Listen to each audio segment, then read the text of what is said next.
Welcome back again to David's tutorial, and today let me show you how to make Gamepass and please donate in Roblox. Here's a quick tutorial on how to make a Gamepass and please donate on Roblox.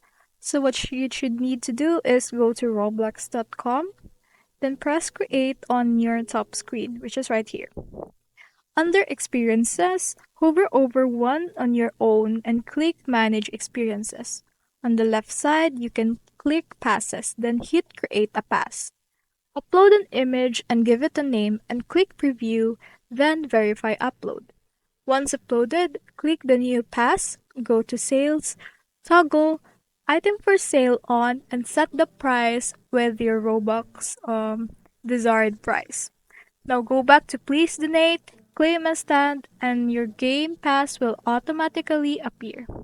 You get 70% of the Robux when it sells.